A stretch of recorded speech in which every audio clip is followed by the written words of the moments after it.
Hello guys, so dito tayo sa likuran natin guys. So bali, may nakita tayong puno ng baliti. So ayun sa likuran natin, bali dalawa po 'yun guys. Ayun po guys, yung puno ng baliti sa likuran natin. Bali, marami po ito dito guys. Bali, ano po to guys? So 5 puno.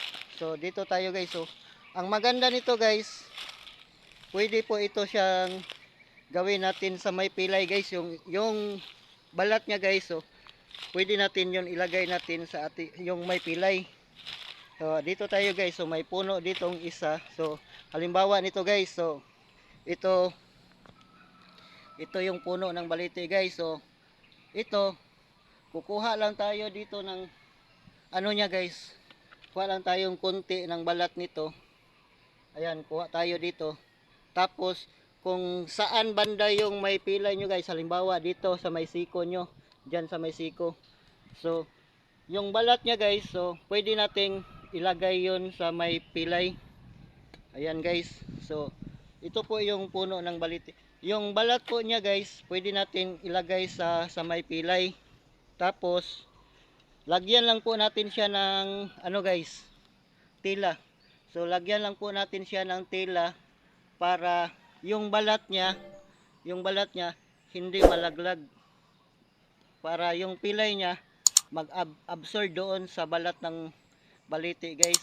So ganyan lang guys. So kukuha lang tayo ng halimbawa dito guys. So ito pa guys, ito pa yung puno, isa pang puno, ito pa guys. So halimbawa guys, kuha tayo ng balat nito. So halimbawa kuha tayo ng balat nito. So pwede natin siya ilagay sa may pilay, tapos talian lang natin siya ng tila guys para hindi siya malaglag. Ayun, so pwede po natin siyang gawing pang ano sa pilay, yung balat ng baliti guys. So bali ano po dito guys, so 5 puno ng baliti dito guys. Oh, pwede po tayo kukuha kung may baliti po sa inyo guys. So pwede po kayo kukuha ng balat niyan.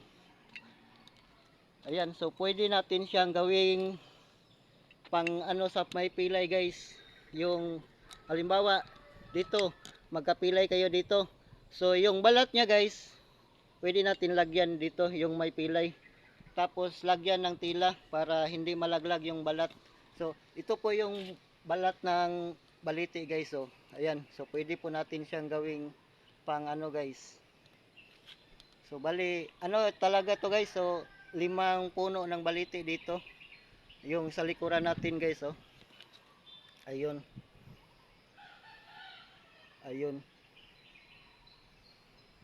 So uulitin ko guys.